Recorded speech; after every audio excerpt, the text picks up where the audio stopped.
What's up is down, what's left is right. Chasing stars and holding you. I can't see the end, but we'll see it through. Praise the Lord. So, best na clap offering for the Lord Jesus. Hallelujah! Kung yun po'y para sa Panginoon, mukhang kulang ho yung palakpak na yan. Amen po ba? Isa pong pinagpalang umaga and happy 40th anniversary po sa inyong lahat, maging yung mga nasa overflow room po natin na punong-puno ngayon at maging sa mga wala nang naabutang parking lot kanina na nasa MacArthur Highway na rin po ngayon. Tanungin nyo nga ako yung katabi nyo, saan nakapark? Alam ko nasan kayo nakapark, wag nyo na akong tanungin. Ito na ho yung nangyayari sa atin pong church family dito po sa GL San Fernando. Kaninang umaga, hindi alam ni Brother Rome na ako po yung magtotalk. Dati kasi nire-reserve ako ng parking. Siguro akala niya si Pastor. Biglang napasok ho ako, nagulat. Napatakbo, tinanggal pa ho yung sa kanya para lang mabigyan po ako ng slot. Kaya ito na ho ang nangyayari sa ministry po natin dito po sa GL San Fernando. God is good. Amen. Nagpapasalamat po kay Pastor Alex for giving me the chance na i-testify ito pong kabutihan po ng Panginoon sa atin pong GL Santo Tomas. Ang tawag po natin dito po sa perspective na ito ay pansamantalang silong. So ito ho yung larawan nung pinangarap ho nating gusali na alam ko pong ang Diyos ang siyang nag-provide, nag-guide sa atin. Bakit pansamantalang silong? Pwedeng pakipakita ho natin perspective lang. Bakit po pansamantalang silong? Kasi pansamantala dahil ang dream ho natin ay makapagpatayo ng 2-story na Gideon Church, which is yun po yung promise po natin sa ating Bishop Brother Eddie na lahat ng mga churches sa buong Pilipinas makapagpatayo nung dream po niya na Gideon 300 churches. But then dahil sa kalagayan po natin, sitwasyon, consultation sa ating mga engineers, medyo malaki ho yung kaya kakailanganin. So ako po ay again nagpray sa Lord. But before the structure po, wala ho tayong lupang pwedeng mapagtayuan. Nangarap lang ho tayo. And we praise God sa mga leaders po natin, Pastor Alex and Madam Lilian. Tinuturuan po nila kaming maging matapang.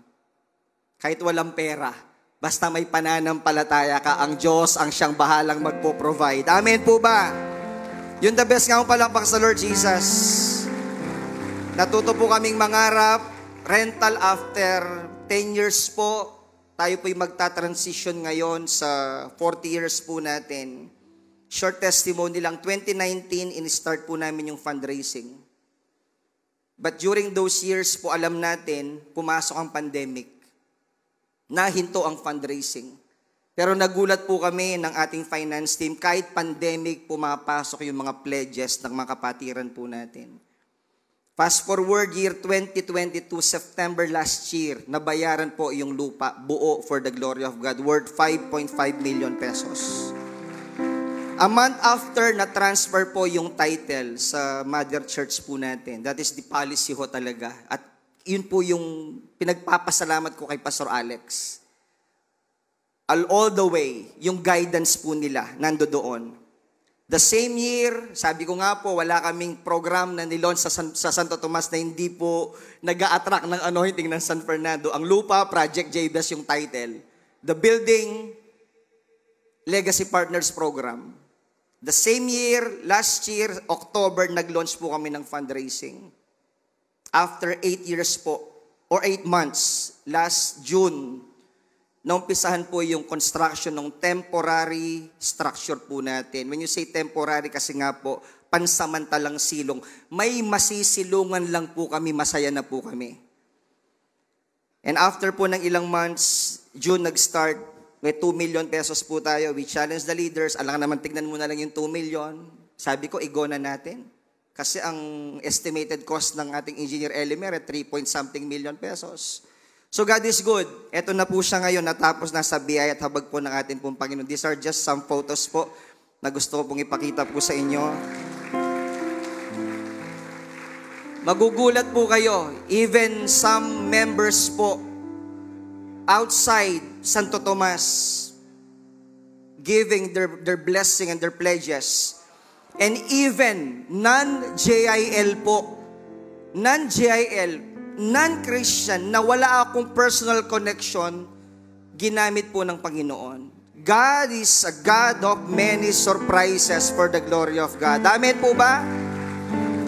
Kaya ako po'y nagpapasalamat sa atin po mga leaders dahil hindi po namin mararating yung ganitong klaseng level ng pananampalataya na meron po kami, kundi po kami naturuan. Kaya salamat po sa mga leaders po natin. Palakpakan naman po natin ang Lord sa buhay ng ating mga leaders. Praise God. Are we ready this morning? Tanungin nyo nga yung katabi mo, handa ka na bang makinig? Dito sa Mark or Matthew 9, verse 35 hanggang 38 po. Matthew 9, 35 hanggang 38. Jesus went about all the cities and villages, teaching in their synagogues, preaching the gospel of the kingdom, and healing every sickness and every disease among the people. But when he saw the multitudes, he was moved with compassion for them, because they were weary and scattered like sheep having no shepherd. Then he said to his disciples, "The harvest is plentiful, but the laborers are few.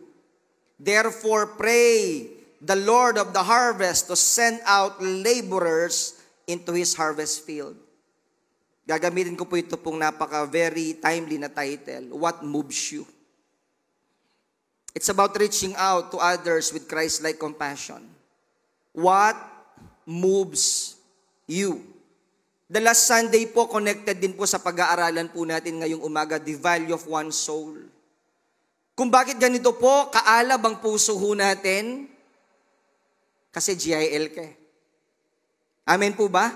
Sa mga lumalabas at nag-i-evangelize at hindi nananahimik lang sa loob ng bahay, ba't natin ginagawa ito? Nagpapakapagod tayo. Kasi GIL ka. Baka meron po ngayong umaga ho dito, dahil sa pangungulit ng kaibigan mo na nag-a-attend dito, nilibre ka pa ng pamasahe, mamaya i-Jollibee ka pa niya. Kasi GIL ka. Amen po ba? Baka meron po dito dahil sa tinolang manok kaya na-born again ka. Tingnan nyo nga ho yung katabi nyo, anong dahilan ba't ka na-born again? Ako alam ko yung storya. Dahil sa isang bass guitar kaya ako na-born again. Isang napakatapang na lingkod ng Diyos na nakita ko nakatambay sa isang vulcanizing shop at tinawag at nagpatulong para kunin ng isang bass guitar na wala man akong pakialam. Pero ginamit ng Diyos at ako'y nakakilala sa Kanya. Amen po ba? May kanya-kanya ho tayong storya. Ephesians 5, 1 and 2. Follow God's example in everything you do, because you are His children. Live a life filled with love for others, following the example of Christ, who loved you and gave Himself as a sacrifice to take away your pain. And God was pleased, because that sacrifice was like sweet perfume to Him. Ang habag at awa ng Diyos ang siyang nagtawid sa atin mula sa kapahamakan tungo sa kaligtasan at sa buhay na walang hanggan. Amen po ba? Amen po ba? Uulitin ko po, ang tanging nagtawid po sa atin ay ang habag at biyaya ho ng Diyos. Yun ang tanging nagtawid. Mapapahamak po tayo eh. Paimpyerno ho ang buhay po natin. But praise God because of the grace and mercy, dahil sa mga taong matatapang ho na ginamit ng Panginoon na born again tayo, nagbago ang lahat, and the rest is history. Hallelujah! Yung pinaka-the best mong palakpak sa Panginoon. Kaya kapag mananalamin ka, wala kang ibang mararamdaman sa puso mo kundi yung kahabagan ng Diyos eh.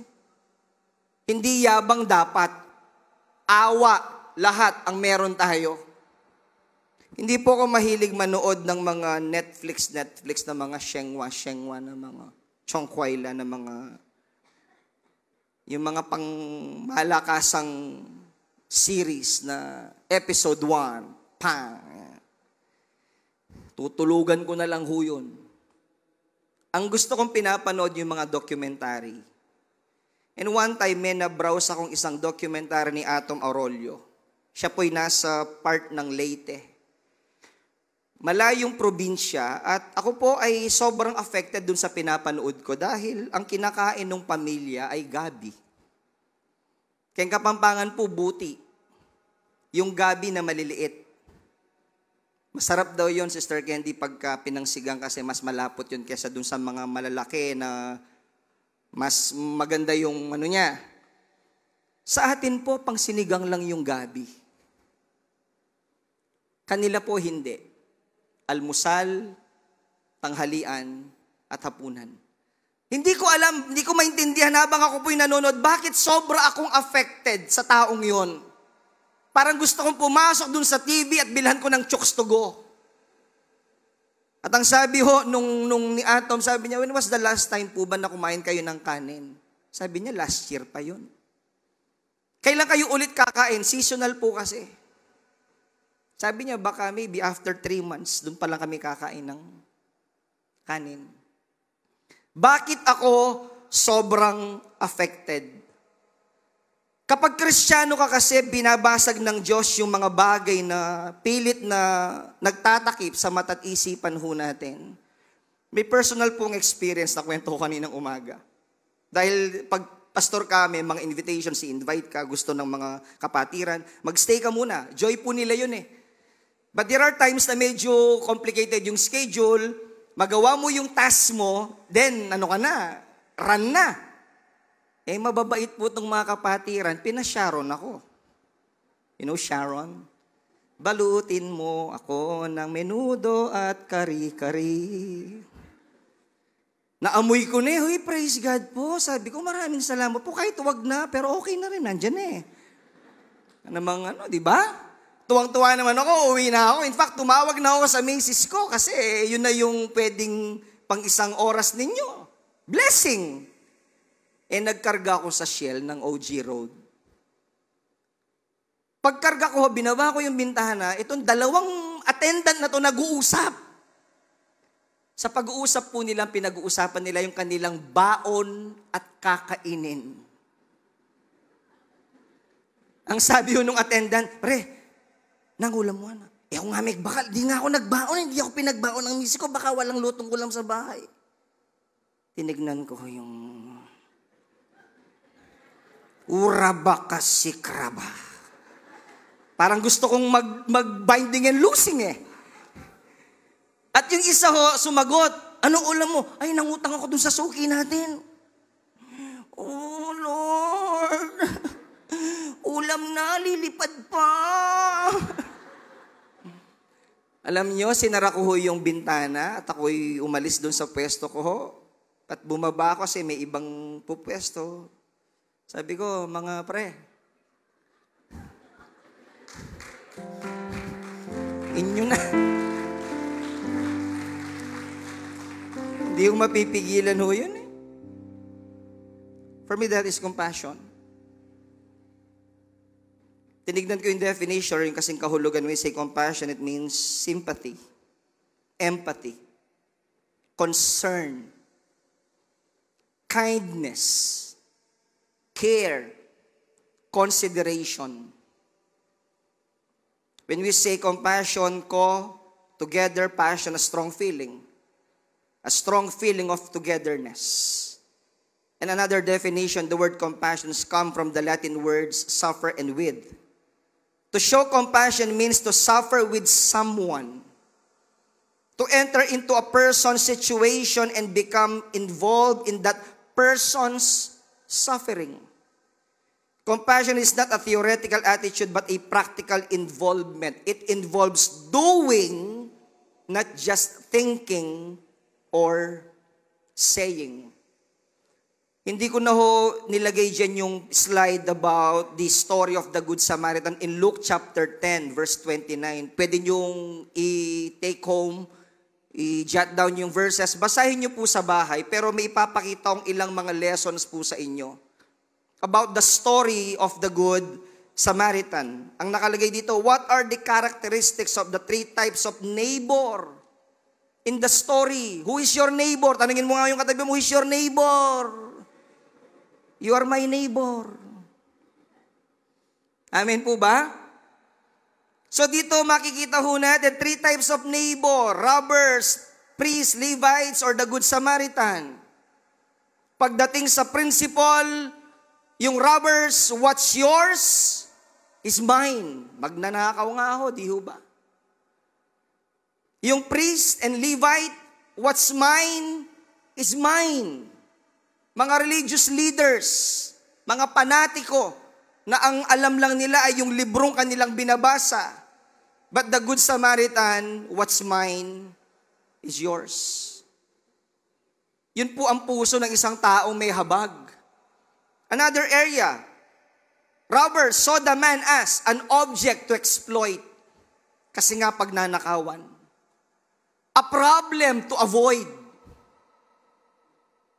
Yung priest and Levites. But the Good Samaritan, a person to love. Reaction to the wounded man. Look at the robbers. What's in it for me? Kahit sugatan, basta importante, may makulimbat, may makuha, okay na. The priest or the Levites, he has nothing to do with me. Wala akong benepisyo dyan, but the Good Samaritan, I'm here to serve you. And the motive or the attitude, look at the robber's motive and attitude. It's about greed and covetousness. The priests and the Levites lack of concern and indifference. But the Good Samaritan, look at the motive and the attitude of the Good Samaritan. It's about love and compassion. The Good Samaritan is the good neighbor. Amen po ba? Sino yung gustong magkaroon ng ganitong kapitbahay? Magtayo na kaya tayo ng magandang village, no? JL Pampanga Village. Wow! Lahat tayo nagpapalitan ng ulam araw-araw. Oh, sa'yo siguro nun, pastor, no? Di ba? Yung bang pag lumapit ka sa sister, ay, sister, ay, sister, ah! Saya! Kasi puro good neighbor, yung walang muraha. Ang ganda yata nun, no? Walang sugal, walang... Wow! Yung good neighbor, he saw the man's pain. Yung sakit na nararamdaman. He felt compassion. He saw the man's need. Ikalawa, he set aside his plans and priorities. He was on a journey, but he didn't mind being interrupted. Just like Jesus, on many occasions, he allowed interruptions in his ministry. May lesson ako pong nagawa dito eh. Yung bang ano ang magpapahinto kay Lord? Kapag ka ikaw ang tumawag, ba't siya hihinto? Remember Bartimaeus? Isang bulag na nung tumawag, Jesus, Son of David, have mercy on me. Ang Lord nagtatravel pero willing ma-interrupt ang Lord. Yung babae na nagbe-bleed ng ilang taon, huminto rin ng Lord. Pangatlo, he served despite the peril or the danger. Despite being an outcast, the Samaritan took the risk of possible accusations for what happened to the wounded man and to take care of him. Number 4, he shared his possessions. He gave more than just his time and energy, but shared his possessions as well. Oil, wine, bandage, donkey, money, and even took the inconveniences for the sake of the man. Gandang kapitbahay nito. Amen po ba? Tignan nyo nga ulit yung upuan po ninyo. Number 5, he saved the man. His act of kindness saved the person. He didn't just provide immediate solution, but he made sure the wounded man came to full restoration. Blessing the others blesses us as well. Sinong naniniwala kapag umaabot tayo sa maraming tao, especially sa mga nangangailangan ng kaligtasan, may natututunan ka rin? Amen po ba? Pwede bang palakpakan muna natin ang Lord Jesus?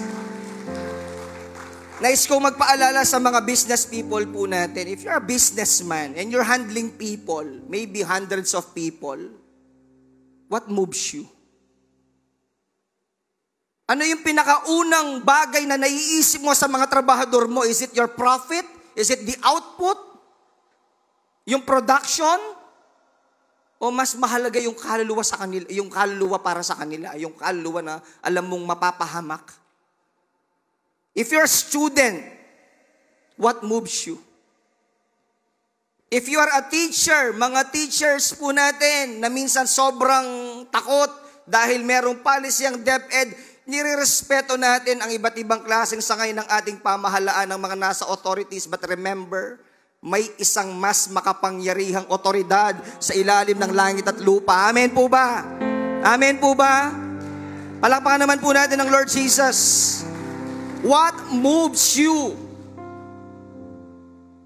Ito yung magandang season sa mga teachers. Alam niyo ho ba, isingit ko lang ho ng konti.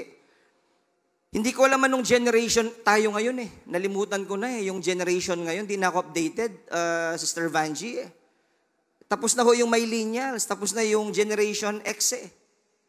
Yung generation po ngayon, kasi merong case sa Santo Tomas, umiyak ho kami dahil KKB sa edad na, I think 12 or 15 years old, nagpakamatay. Kaya yun po, Pastor Alex, ang ginamit ho naming sulat ngayon para magkaroon ng emotional healing sa mga campuses, sa mga bata. Baka ho may mga anak na hindi na nayayakap ng magulang. Baka ho may mga anak wala nang narinig sa loob ng bahay kundi yung murahin siya ng kanyang nanay at tatay at sabing malas ka sa buhay ko. Mga magulang, what moves you? Meron po tayong hihingin sa Diyos ngayong umaga, nawa ay magkaroon tayo ng malalim na pagnanasang maintindihan kung ano ang mga bagay na kailangan po nating gawin sa darating na mga araw. 3 practical lessons po in the life of Jesus. Number 1 is about the eye. Jesus saw their condition. Iba yung lente ng mata ng Lord Jesus. Hindi yung natural. He saw beyond dun sa tao. Okay? Nakikita ho niya yung sa likod ng taong yon. In Matthew 9, balikan ko po, 36 to 37, when he saw the crowds, anong sumunod? He had compassion on them. Because they were harassed, helpless, like sheep without a shepherd. In numerous instances throughout the Bible, Jesus saw and recognized the condition, suffering, and the needs of people around Him. Basahin niyo po ang Gospel, Matthew, Mark, Luke, and John. You read the Bible, makikita niyo po ang Lord laging naaabala. Pero willing siyang maabala. Kapag nakakakita siya ng ano man ang pangangailangan sa bawat community, humihinto po siya. Nakaka-relate po ba tayo ngayong umaga sa mga ginagawa po natin? Kahapon po after the fasting, merong mga kapatid nagsasakay ng upuan sa kolong. Si January tsaka si Sheena. Sabi ko, ano to? Sabi niya, Pastor, may krusada po kami mamaya. Wala nang pahinga. Right after the fasting, nag-load ng mga upuan, pupunta sa isang barangay para i-share ang pag-ibig ng ating Panginoon. Hallelujah! Salamat sa Diyos, JIL ako. Amen po ba? May kausap po ba ngayong umaga? Ito yung panawagan ng Diyos sa atin. Makita ang kalagayan ng napakaraming mga tao. Silipin niyo po yung kalagayan po ng boss niyo sa opisina. Baka hindi niyo alam. Isa na lang ho ang iniisip po niyang solusyon sa problema po niya. Ang magpakamatay. Hindi ho enough yung pera, hindi enough yung magandang bayad, magandang sakyan. Katukin mo sa opisina, maging matapang ka. Tignan mo ang kalagayan ng mga tao nasa paligid mo. Amen po ba? Mga teachers, yung principal nyo kaya, na puro Hindi nyo alam ang pinagdadaanan yan. Maging matapang ka kahit alam mong, ay, so, nangangainang tao yung principal mo. Ma'am, ura ba kasi in Jesus name. May kakanyanan. We pray for them. Maybe yung makakahalal na barangay captain, bisitahin niyo po sila. Pray for them. Nakakatuwa yung community po natin sa Santo Tomas, yung bagong lilipatan ho natin. Ang ganda ng community. Lagi akong nagbi-visit sa mga nandun sa barangay. Kasi ang kagandahan po ng community natin, 50 meters away from MacArthur, may libre ho kaming gwardiya 24 hours. Dahil yung barangay po, isang bahay lang ang pagitan. Di maliwanag ang buhay. Kaya kahit anong request sa opisina ho ng nanalong barangay captain, sabi niya, Pastor, nag-a-attend po ako sa ibang church pero total po nandyan na kayo. Baka malay niyo po, dyan ako umati. Welcome po kako. Sabi niya, Pastor, darami po yung a-attend po dyan. Yun po yung prayer po namin kako. Yung ma-feel mo yung ganong klaseng pandama sa loob ng iyong komunidad. Nakapaglalabas po ko doon, maglalakad, yung nanay sa harap, alam ko na yung pangalan, si Nanay Ising. Yung nanay sa mismong harapan namin, alam ko na, si Ate Cherry. Kasi may gusto kong gawin And I'm planning, pag nagbukas ho kami, hopefully, nakakatawa yung mga tao, parang akala nila Jollibee yung bubuksan Sabi, Pastor, kailan kayo magbubukas? Ganun po ba? Ipag-pray ho ako, mailagay na yung transformer ng Pelco para mai-resume na ho namin. Ang ganda ho na nakalagay yung karatula ho ng Jesus is Lord. Yung mata nakikita. Pagdadaan, ay! Church siya pala. Jesus is Lord. Lumabas siya. Oh, praise God. One down. Dadaan ulit yung nagwiwilan. Jesus is Lord. Two down. Ilang daang tao yung dumadaan doon araw-araw and they're declaring that Jesus is Lord. Hallelujah. Amen po ba? One of our plans sa paglipat ho natin, naisingit ko lang, kaninang umaga hindi ko na-mention, pag nagbukas ho tayo, yung mga pedicab drivers doon, yung mga three-wheeler drivers po doon, may pakape. Nakalagay yung 3-in-1, nakalagay yung thermos doon, at nakalagay yung pandesal. Kuha po kayo bago kayo magbiyahe. And the next target, ipapanalangin po namin sila. Ganun dapat kumilos ang GIL sa community. Amen po ba? Kapag may church sa community, dapat nararamdaman ka. Nakuha niyo ibig ko sabihin? Yung bang, kita, binigyan akong bigas, praise God. Na-invite ako, ang babait nito. Yung ganun po bang klaseng nakikita at natatanaw ho natin? Baka mali na ho tayo ng nakikita. Baka mali na ho tayo ng natatanaw. Balikan ko yung verse na binasa po natin kanina in Matthew 9:36. When he saw the crowds, he had compassion on them. Laging tama yung lente ng mga mata ng ating Panginoon. Laging nandun yung paningin po niyang pumupukaw sa atensyon po niya. I remember yung kwento ni Bishop Leo Alconga. Nung sila daw po ni na Brother Eddie and the first family nagpunta ng Disneyland. Nagpunta ng Disneyland. So syempre, masaya. Disneyland din. Nandun si Mickey Mouse, nandun si Donald Duck, at yung mga Disney characters, nandun lahat. Kaya nga Disneyland napansin daw ni Bishop Leo Alconga, si Brother Eddie, na hindi naman sa hindi nag-e-enjoy, pero parang yung tingin niya, ibang klase ho. Sabi ro na Bishop Leo, Brother Eddie, hindi ka ba nag-e-enjoy sa treat ng mga anak mo? No, I'm enjoying, Pastor Leo, Bishop Leo. Pero sabi niya, gusto mo akong maging masaya, Bishop Leo? Bigyan mo ko ng microphone, Pastor Leo.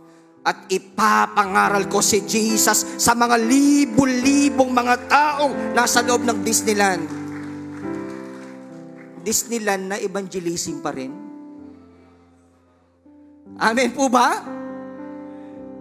Kahit saan mo yata dalhin si Brother Eddie, nabalitaan ko, Senator Joel, NBA din. NBA gusto ring maghanap ng microphone. Salamat sa mga leaders po natin. Hindi yung sariling naiisip, kundi yung kaligtasan pa rin ng napakaraming mga tao. Amen! Yung the best nga ang palakpak sa Diyos.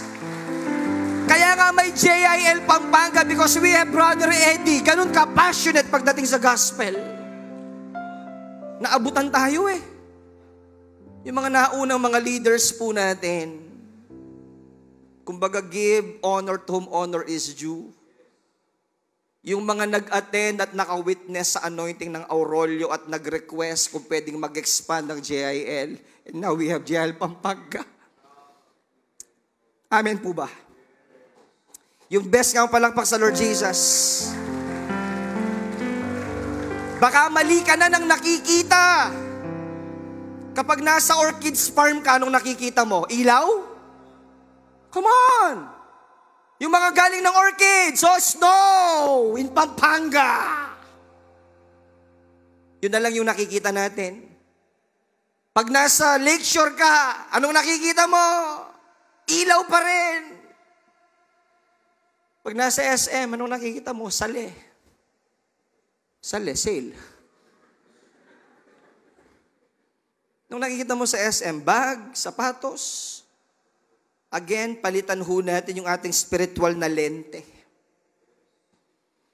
Makita pa rin po natin yung pinapakita ho ng Diyos sa atin.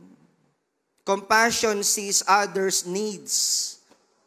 Self-pity happens when you only see your own need. Tatapatin ko po kayo, kapag mali na ho tayo ng nakikita,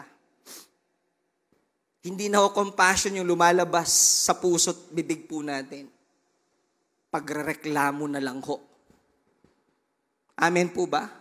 May kausap po ba ako dito? Kapag mali na yung nakikita mo, iba na yung tanaw mo sa buhay mo, hindi ka na nahabag sa ibang tao kasi na-divert na yung paningin mo, puro ka na lang reklamo sa buhay. Hindi mo na ma-appreciate yung kagandaang ginagawa ng Diyos sa buhay mo. Ikinukumpara mo pa yung buhay mo sa iba, ang sarap na nga ng buhay mo, di ba? Naka-haircon ka na. Nakakotsi ka na, pero wala pa rin tayong tigil ng pagkukumpara sa buhay natin versus sa buhay ng iba. Mga magulang, mga kapatid, pinapaalala po ng Diyos sa atin ngayong umaga. Kapag mali na tayo ng nakikita, pupunuin ng demonyo ng reklamo ang isip at puso po natin. Believe me. Ang tanong ko, tama pa bang nakikita ho natin? Remember, tayo po'y nasa 40 years ng atin pong celebration. Amen po ba? 40 years, that is one generation. And the next year, 41st po tayo. Pakitignan nyo ho yung katabi ho ninyo. Sabihin nyo po sa inyo, tatawid tayo. Amen?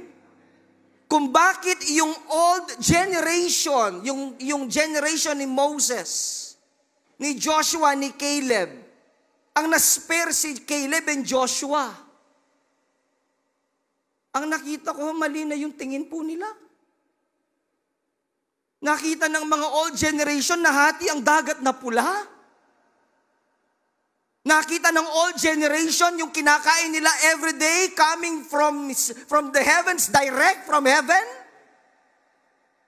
Kinulang ng panlasat, naganap ng pride pugo.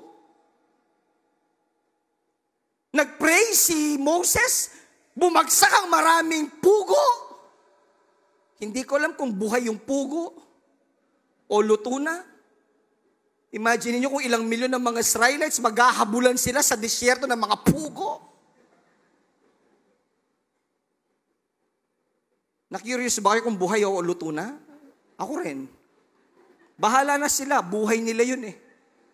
Nag-request ng tubig. Ang nakakalungkot pati ang leader ho nila dahil sa katigasan ng ulo ng mga old generation na disqualify si Moses sa promised land. Tama dapat ang nakikita po natin. Sa pagtawid po natin sa taong next year, 41st tayo, pa-41st na tayo.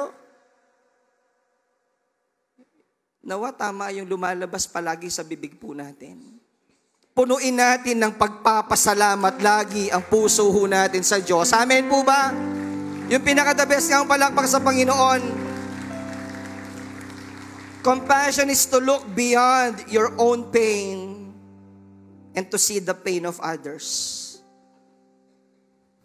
That is compassion. Pangalawa ho na katotohanan is the heart. Jesus felt their needs. Kanina is the eyes. Connected yan talaga kay Jesus. Kapag may nakita ang Lord, automatic, titibok ang puso niya. Parang yung minudukot kare-kare kanina. Di ba? Okay na eh. Eh may nakita ka nagkukwento na walang ulam. Gumuhit yun.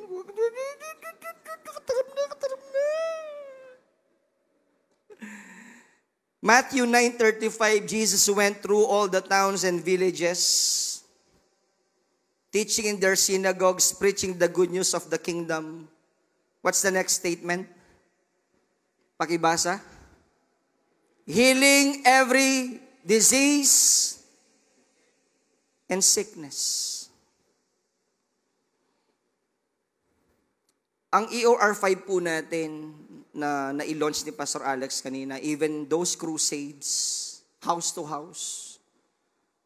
Doon po sa Santo Tomas, inintroduce po natin yung personal na pagpunta sa bahay na may mga network. For example, Brother Mark, kilala ko, meron ka bang kamag-anak, bro? Samahan mo naman ako sa gusto mong maipag-pray. Then pupunta ho kami. Connection sa family. Walang tatanggi sa prayer. Then we will share the love of God. Ang orientation ko sa mga key leaders po natin, huwag kayong basta mag-pray lang. Manalangin kayo na nagmumula sa puso ninyo. And you will felt really the compassion, the love of Jesus. Nakakalungkot po one time, may kaibigan akong isang pastor ng taga-ibang simbahan. Tuwang-tuwa ako sa churches po nila. Nag-expand din naman. Pero ang sabi ho sa akin, nung nagkwentuhan kami, sabi niya, Pastor Albert, alam mo ba yung vision ng senior pastor ko? When you say senior pastor, the head of the organization. Sa atin, parang si Brother Eddie. Oh, ano po yung vision ng inyong senior pastor? Na naginip yung pastor namin, anong word ng Lord sa kanya, I am calling you to evangelize the elite. Nanlambot po ako. To evangelize the elite. Meaning to say, yung evangelism nila is focus lang sa mga mayayaman. Ginagalang ko yun, that is their calling. Praise God, JIL ako. Hindi namimili ng estado sa buhay sino man ang babahaginan po natin ng salita ng Diyos. Amen po ba? Amen po ba? Kay mayaman ka, kay mahirap, kay nangangalakal ka, you need Jesus. Napaisip po ako nung naghiwalay ho kami. Sabi ko, that's a good vision. Para sa kanila. Pero understanding ko po, i-correct nyo kung mali ako. Pagdating po ba sa langit, may class A, class B, class C sa mga kaluluwa? Pagdating po ba sa langit, turo ni Pastor Alex yan sa atin, pagdating sa langit, di Brother Day, walang itatanong ang Lord na anong kotse mo? Ilang kwarto bahay mo? Naka-aircon ba? Naka-carpet ka ba? Hindi ho. Ang tanging nag-iisang itatanong ng Diyos kapag tayo'y nakaharap sa Kanya, tinanggap mo ba ako sa puso mo bilang Diyos, bilang Panginoon, at bilang tagapagligtas? Yun lang. At sasabihin mo sa akin, you are called by God to evangelize the elite. Eh di wow. Basta kung understanding ho natin, praise God, JIL po tayo. In all levels. Anumang kategoryang mga taong pinapakilala ng Diyos sa atin, hindi tayo titigil. Amen po ba? Tingnan nyo nga ako yung katabi ho ninyo, sabihin mo sa kanya, humayo ka. Let's give one more clap offering for the Lord Jesus. Jesus, moved by compassion, felt the pain and needs of those He encountered. His empathy and love for people were evident. Kitang-kita ho yun. Makikita ho natin sa four Gospels. Saan mang lugar pumunta ang Lord, ang puso ho niya ang laging GPS po niya. When you say GPS ng Lord is the Global Positioning System. Kapag tumibok ang puso ng Lord, kahit hindi niya agenda yung isang lugar, hihinto po siya. At magmi-minister. Sana willing din ho tayong maabala paminsan-minsan. Amen po ba? Sana willing din ho tayong minsang mag-iba yung amoy po natin kasi iba yung amoy ng kaharap po natin. Amen po ba? Let's give one more clap offering for the Lord Jesus. Hallelujah. Success means using your knowledge and experience to satisfy yourself. But significance means using your knowledge and experience to change the lives of others. Mamili kayo. Hanggang saan nyo gusto? Hanggang doon lang sa success?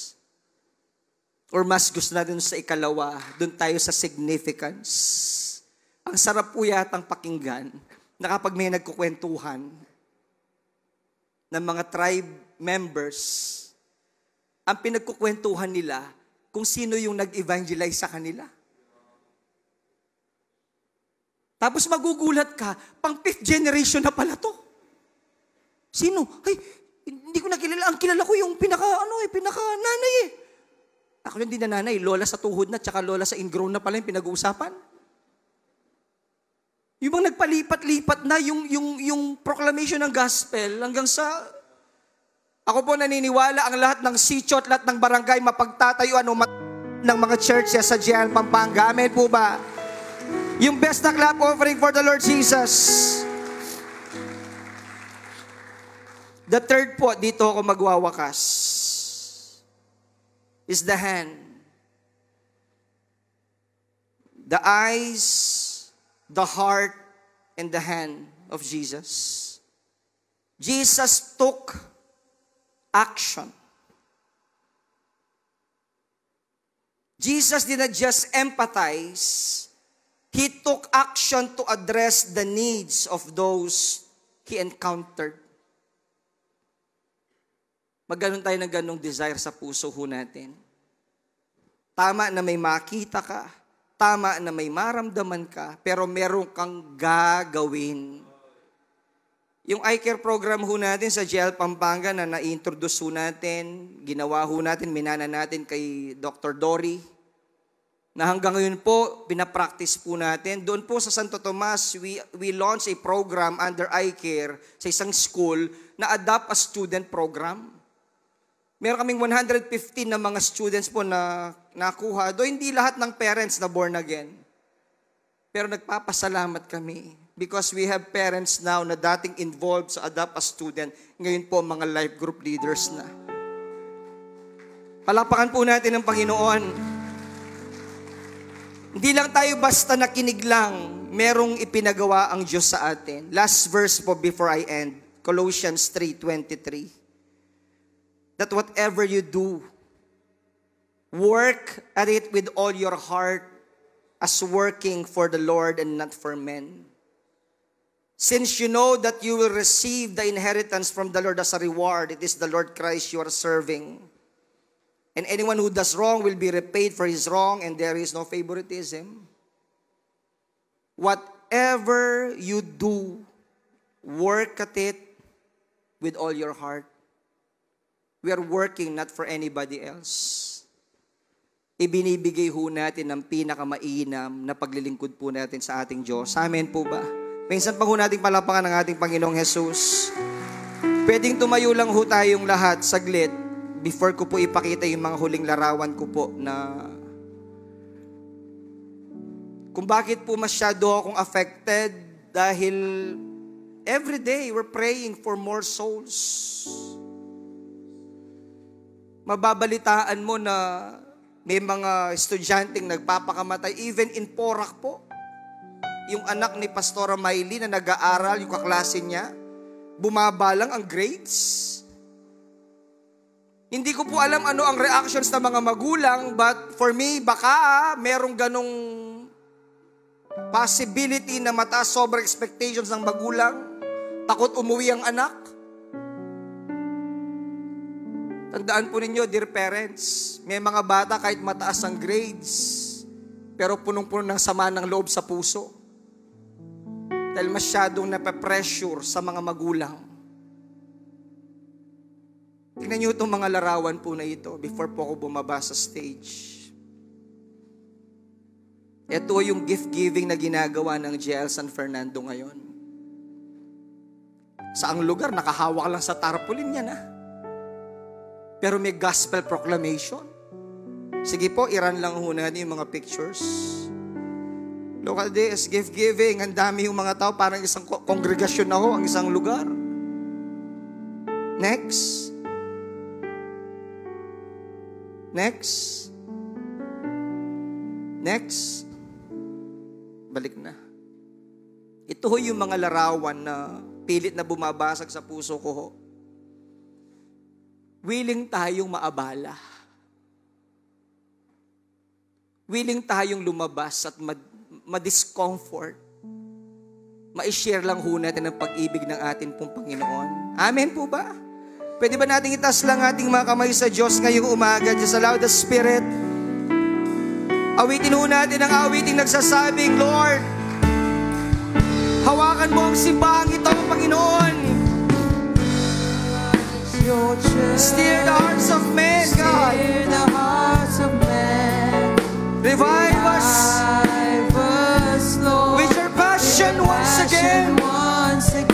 Oh, I want to care for others like Jesus. cares for me. Let your rain fall upon me. Spirit, touch the church, Lord Jesus. Touch your church. Steer the hearts of men. Revive us Lord. with your passion once again. Like Jesus cares for me. Let your rain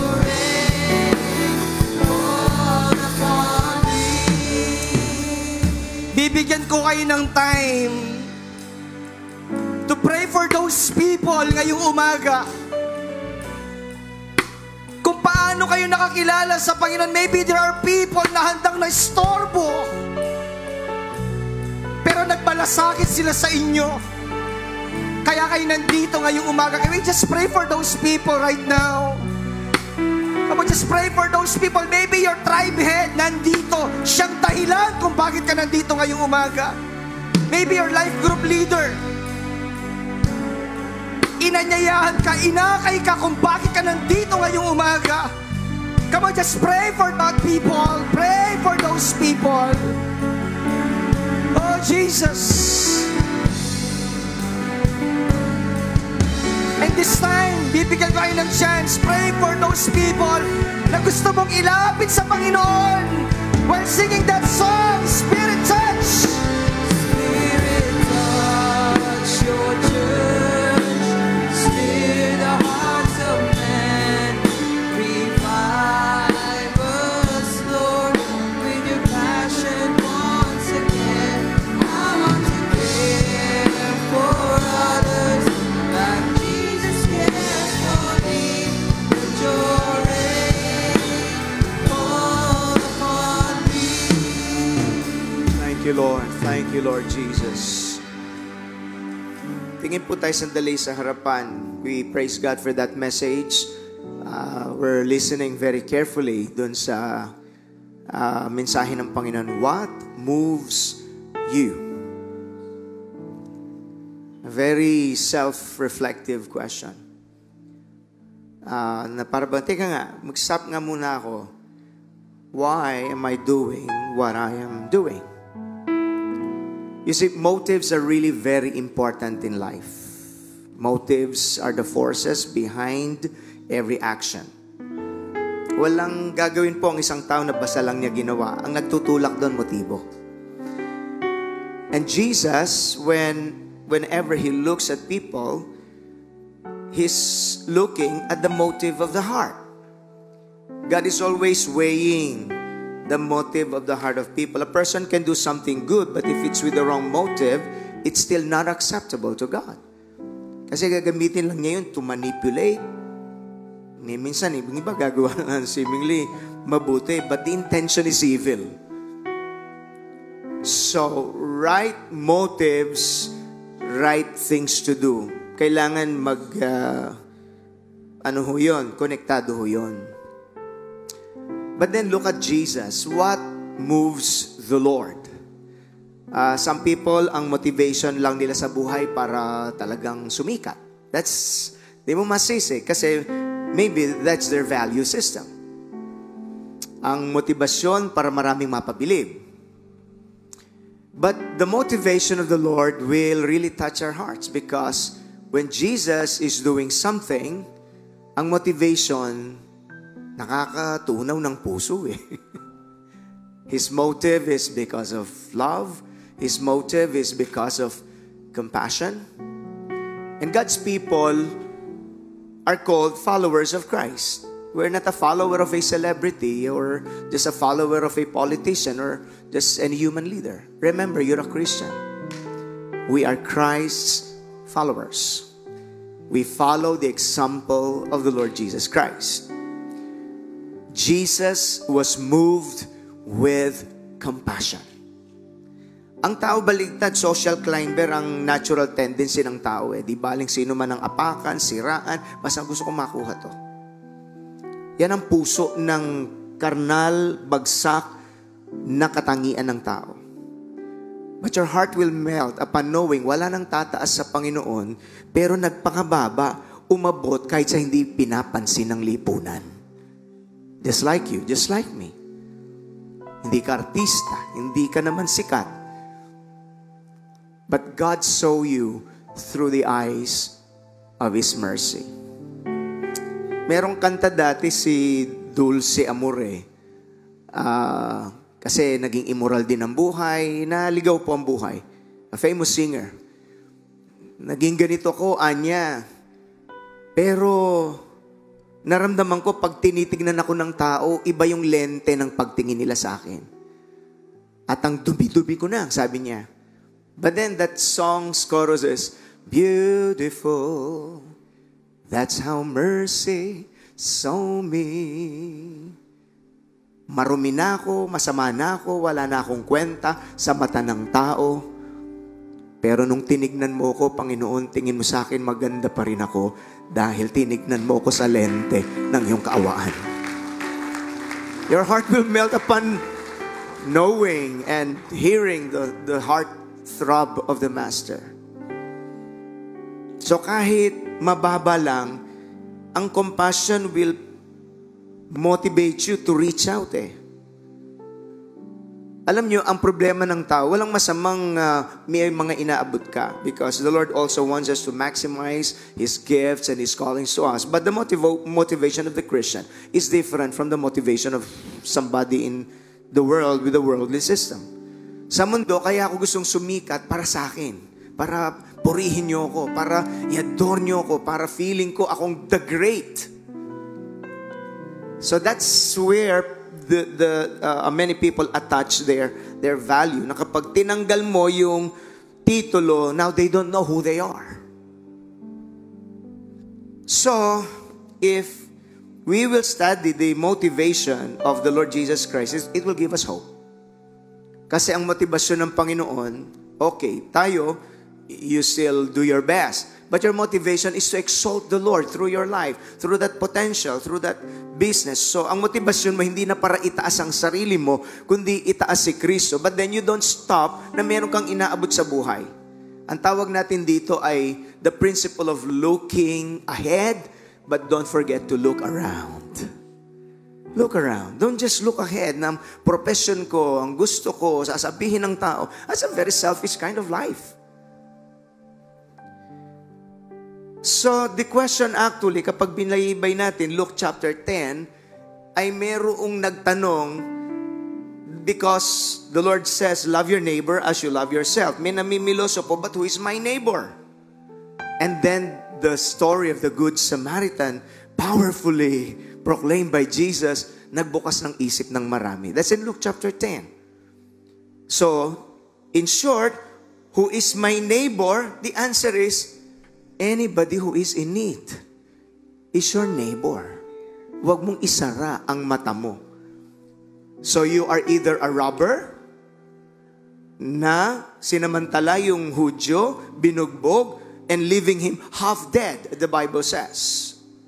Pinagnakawan, sinugatan, in-exploit. Ganun ang ibang tao, mga exploiter. Never be an exploiter. Yung iba naman, okay na sana, seemingly religious, priests, Levites, or temple assistants. So these are the okay people, but the problem is, walang genuine concern. Busy in their own business. It's all about me. It's all about my own agenda. Mabuti-buti yun, hindi nga nagnanakaw, pero kulang ng concern. But the Good Samaritan, again, di ba, may Hidwaan, Hudyo ito eh. And then Samaritan, kung tutuusin, wala tayong kaugnayan. Pero siya ang nagmalasakit. So, ang totoong neighbor, yung nagmamalasakit sa kanyang kapwa. That's the answer there. So, if there is a need and you have the capacity, wala kang ginawa doon, you're not a good neighbor. Nakiawa ka lang, pero wala kang gawa. This is a very powerful reminder to us if you want to demonstrate Christ-like attitude that would touch the heart of God, be like that Good Samaritan. Actually, the number one Good Samaritan po ang Lord Jesus Christ eh. Binugbog tayo ng kaaway, pinagnakawan tayo ng dyablo, leaving us half dead. Buhay ka nga, pero patay ang kaluluwa mo, nabubuhay ka sa kadiliman. But then, look at this. Tingnan lang natin yung ilang passages po doon kasi ang ganda nung illustrations and the points of Pastor Albert. The eyes, Jesus saw their condition. The heart, Jesus felt their needs. The hand, Jesus took action. Kumpletos recados eh. But look at the verse 34 of Luke chapter 10. 34 and 35. Before I release the pastoral prayer. Going over to him, is it there? Okay, going over to him, the Samaritan. This is the Good Samaritan. So the teaching is how to be a good neighbor. Alright? Huwag natin gagayahin yung iba kay ganda-ganda. Pero namamlansya ng mukha ng katulong. Walang kwenta yung ganong ganda. Ang tawag doon ay halimaw sa loob. Yung mga taong ang galing-galing mag-smile-smile, pero walang pakialam sa kapwa. Only God really knows the hearts of people. I believe the real beautiful people are the compassionate people. Praise God, praise God. Okay? For me, in the light of eternity, walang timbang yung very sophisticated ka, pero ang tingin mo sa kapwa ay mga abala sa buhay. Ang Lord nga, nasa kalangitan, iniwan ang comfort ng kalangitan. And He's not afraid to reach out for the marginalized. Yun ang ginagawa natin sa EOR 5. We're simply trying to impress to our province, to our city, to the barangays, may Diyos, hindi po kayo kinakalimutan ng Diyos, mga kababayan. And in our own little way, we try to express that. At nagbubukas sila ng puso, oo nga, may problema ako, pero may pag-asa ako.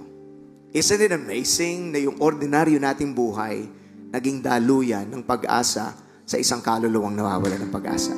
Balikan natin. Verse 34, please. Soothe his wounds with olive oil and wine and bandaged them. Then he put the man on his own donkey and took him to an inn where He took care of him. Nakakatunaw ng puso ang istorya pong ito. Madaling salita, we were left half dead. The spiritual implication, sugatan ka sa buhay, wala kang direksyon, na pag nakawang ka ng dangal, na pag nakawang ka ng pangarap sa buhay, lalampas-lampasan ka ng tao, but not Jesus. And then not only is He healing you, ang ganda ng mga illustrations na ito, mga allegory, He placed him in the inn. In some interpretation, the inn can be symbolized by the local church so that we can be taken care of. Because healing is a process. Pakibanggit ho, healing is a process. Malakpakan po natin ang Panginoon.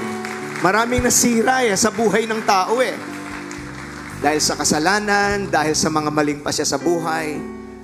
But God's care is He Himself nagpakilala sa atin, and then He placed us in the inn. And the next verse 35. The next day He handed the innkeeper 2 silver coins, telling him, take care of this man. Hindi man niya kaano-ano, Hindi naman niya dabber cuts yun Hindi niya kabeshi yun. Hindi niya kabesti. Yun naman ang mga salita ng millennials ngayon. Okay? If his bill runs higher than this, I'll pay you the next time. Grabe, maging kapitbahay talaga itong Good Samaritan. Pero mas may magandang suggestion. Huwag mo nang hanapin yung ganitong kapitbahay. Ikaw na yun.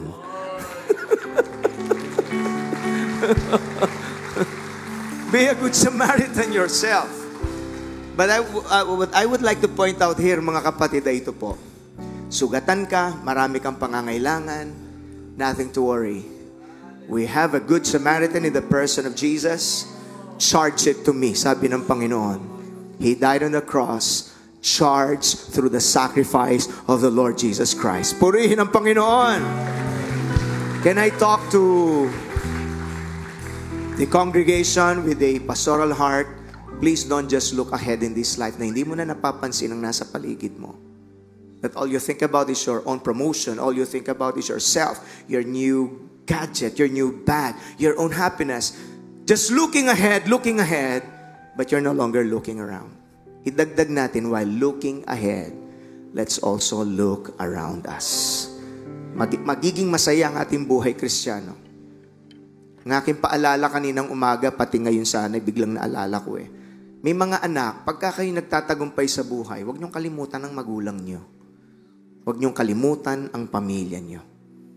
And if you are in the capacity to help sa pagpapaaral, pagtulong ng pag-aaral ng iyong kapatid, huwag mong ipagdamot yun.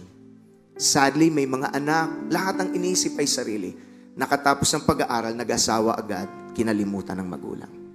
Please don't just look ahead. Look around as well. Can we say an amen? Glory be to God. Say that last part again before I minister. Hallelujah. Spirit, touch your church. Oh, Spirit, touch your church. Stir the hearts of men. Revive us With your passion once again. And I want to care further. Like Jesus cares for me. Let your rain fall upon me. Sing it higher, please. Spirit, touch your touch. Let the anointing of compassion flow in our hearts.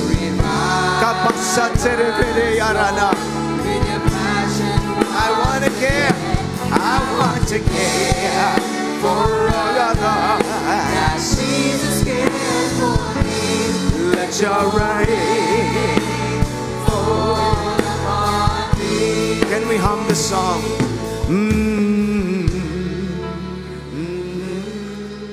Just allow the Spirit of God to fill your heart, fill your mind, fill your inner being.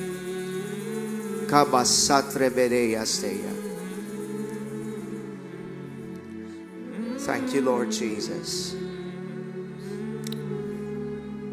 Kabala nasos rebere vladaya. Dikradastos Tasteya.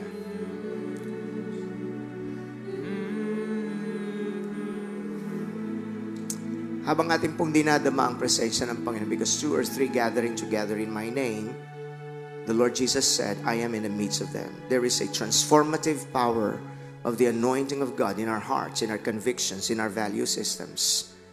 The Lord is adjusting something. The Lord is shifting your life into something that would make you happier, more fulfilled. A good question, what moves you? Are you being motivated by pride? By selfish agenda? Ipatunaw po natin ito sa Santong Espiritu. Let's be motivated by compassion. Let's be motivated by pleasing God. Let's be motivated by honoring God. Let's be motivated by doing good sa ating kapwa. And when you have this, magbabago ang pagtanaw po natin sa tao. Hindi natin titignan ng tao na abala sa buhay natin. You'll be kinder to the people around you. You'll begin to practice what we call in our church, racket. Banal na racket. Random acts of kindness every time. Pag nakita mong isang tao, hirap na hindi mo nababaratin yung kanyang tinitinda. At kung hipuin ka ng Diyos, na huwag mo nang kunin ang iyong sukle, what is 20 pesos? What is 50 pesos? If the Lord so touches your heart. Believe me, Ephesians 2:10 is a very powerful verse. Verse 8 to 9, we're saved by grace through faith, not by our own good works, but by God's grace, so that we cannot boast about anything. It's all because of the grace of God. Subalit verse 10, we are His workmanship. In Greek word, that workmanship is poema, from where we derive the word poem. The Lord is writing a poem in your life.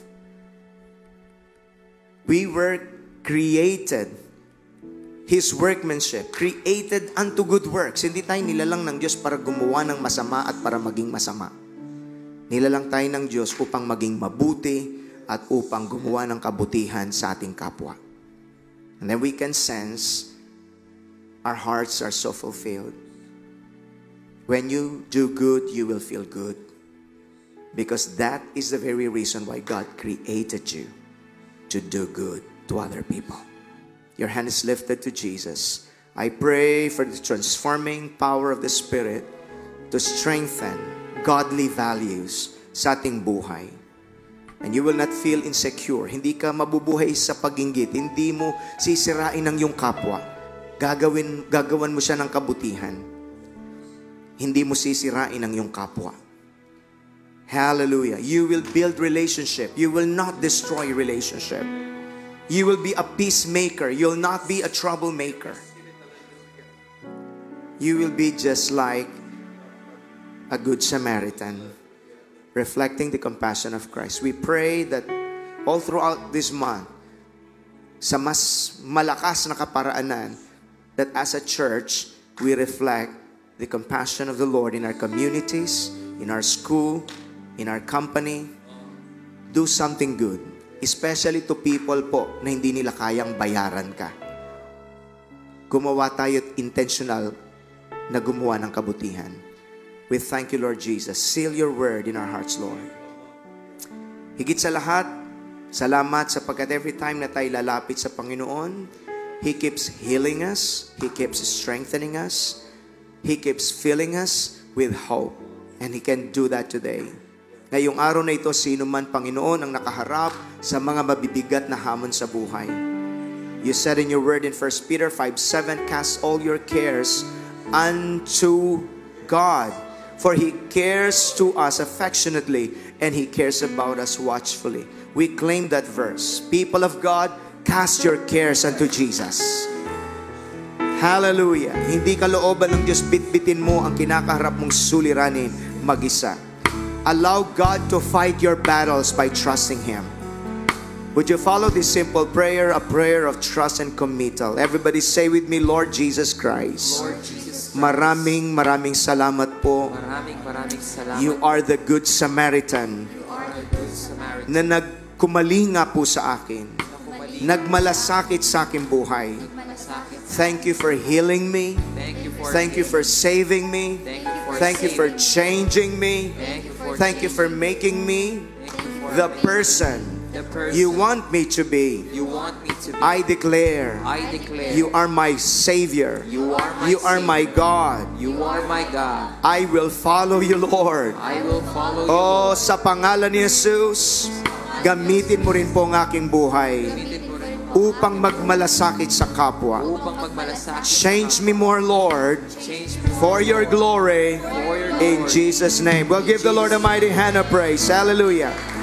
Thank you for blessing your people. Sa bawat pangangailangan, hinawasak mo ang anumang sumpa, kabalisahan ng buhay, the overfocus on problem, Lord, ay yung binabasag so that we can focus on your greatness, we can focus on your bigness, we can focus on your power. Lord, just like the poema, gumagawa ka ng magandang istorya sa buhay ng bawat isa. Hindi namin kailangan gawin ang sarili naming istorya. We trust you're creating a beautiful story in the life of your people. By faith and through the anointing of the Lord, receive the anointing of hope. Receive God's favor and blessing today. In Jesus' mighty name. If there are those who came here, nakaka-encounter po kayo ng unusual kind of bankruptcy because probably of wrong decisions, allow the Lord to release His anointing upon you. In Jesus' mighty name. He is healing even in your aspect, your financial aspect in your life. The devil is robbing you in the past. God will heal you by His anointing. Makakabawi ka sa pangalan ni Jesus. Give the Lord a mighty hand of praise. I want to care. Now I want to care for others like Jesus cares for me. Yes, Lord. For the last time now. And I want to care for others like Jesus cares for me. Let your rain fall upon me. Let your rain fall upon me. Let your rain fall upon me. We worship you, Lord. We give you praise. Thank you, Lord. Thank you, Lord. Thank you for such anointing. Thank you for such presence, Lord. We thank you for blessing all of the prayer requests in this prayer request box. Sa lahat ng mga nag-express ng pagtitiwala sa iyo, Diyos, hindi mo po sila bibiguin. Your word says, call unto me, and I will answer you. Show you great and mighty things which thou knowest not. Salamat po, Diyos, sa mga kumikilalang hindi sila ang Diyos at may control sa kanilang buhay at sirkumstansya ng kanilang buhay. Nagpapahayag ng pananampalatayang kung kami wala nang magagawa, may magagawang iyong kamay, Panginoon. We believe you're moving mightily in every aspect of the lives of your people. And we receive your blessing in this worship service. For those who honor you, you will honor them. Lift your hands for the final pastoral benediction. The Lord bless you and keep you. Cause His face to shine upon you. Be gracious to you and give you His peace. The Lord bless you indeed and keep enlarging your territory as you trust Him and protect you from all evil. The love of the Father, the grace of our dear Lord and Savior Jesus, the sweet fellowship of the precious Holy Spirit be upon us all now and forever. And all will say, Amen and Amen. God bless po. Happy anniversary again. Please be seated.